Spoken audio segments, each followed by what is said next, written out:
నమస్తే అండి. ఈరోజు ఎగ్ పాస్తా చేద్దాం. చాలా రుచిగా ఉంటుంది, చాలా ఈజీగా తొందరగా అయిపోతుంది. ట్రై చేసి చూడండి. ప్రాసెస్లో వెళ్ళిపోదాం. ఎగ్ పాస్తా చేయడానికి 2 ఎగ్స్, పాస్తా, కట్ చేసుకున్న ఆనియన్, గ్రీన్ చిల్లీ, వెల్లుల్లి, టమాటాలు, ధనియాల పౌడర్, జీరా పౌడర్, మిరియాల పౌడర్, ఉప్పు. పాస్తా బాయిల్ చేసుకోవడానికి నేను వాటర్ వేడి చేసుకున్నాను. వాటర్ వేసేసుకున్నాం. 1 స్పూన్ ఆయిల్. 10 నిమిషాలు ఉడకబెట్టుకోవాలండి. పాస్తా బాల్ అయ్యేంత వరకు 2 ఎగ్స్ ఇలా కొట్టుకున్నామండి. కొద్దిగా సాల్ట్, మిరియాల పౌడర్ కలిపేసుకోవాలి. స్టవ్ మీద ప్యాన్ పెట్టాను. ప్యాన్లో ఆయిల్ వేసుకుంటున్నాను. 2 స్పూన్ ఆయిల్. ఎగ్ మిశ్రమాన్ని వేసేస్తున్నాను.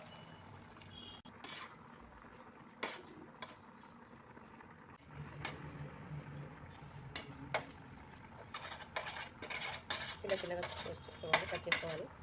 తీసేసుకొని పక్క పెట్టుకోవాలి. పాస్తా కుక్ అయిందండి, తీసేసుకుందాము. తీసేసుకున్న తర్వాత 2 స్పూన్ ఆయిల్ వేసుకొని కలుపుకోవాలి. కలిపేసుకోవాలి గంజి పట్టకుండా. అదే ప్యాన్లో 2 స్పూన్ ఆయిల్ వేసుకోవాలి. చిన్నగా కట్ చేసుకున్న వెల్లుల్లి రమ్మలు, కట్ చేసుకున్న ఆనియన్, కట్ చేసుకున్న పచ్చిమిరపకాయ, కట్ చేసుకున్న టమాటా వేయించుకోవాలి. హోల్ గరం మసాలాలు వేయించుకోవాలి. కొద్దిగా కారం, కొద్దిగా పసుపు వేయించుకోవాలి. 2 స్పూన్ మిగడ కలిపేసుకోవాలి. ఒక 5 నిమిషాల క్రితం మెంట మీద కుక్ చేసుకోవాలి. ఇప్పుడు ఎగ్ వేసుకోవాలి, కలిపేసుకోవాలి.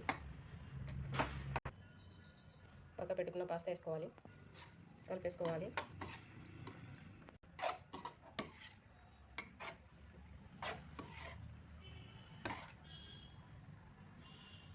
అంతేనండి, రెడీ ఎగ్ పాస్తా. లైక్ చేయండి, షేర్ చేయండి, కామెంట్ చేయండి. నెక్స్ట్ వీడియోలో మళ్ళీ కలుద్దాం. Thank you. నమస్తే అండి. ఈరోజు ఎగ్ పాస్తా చేద్దామండి. చాలా రుచిగా ఉంటుంది. పిల్లలకి టిఫిన్ బాక్స్లోకి, నాష్టాకి చాలా రుచికరంగా ఉంటుందండి ఈ పాస్తా. ఎలా చేయాలో చూపిస్తానండి. ప్రాసెస్లో వెళ్ళిపోదాం.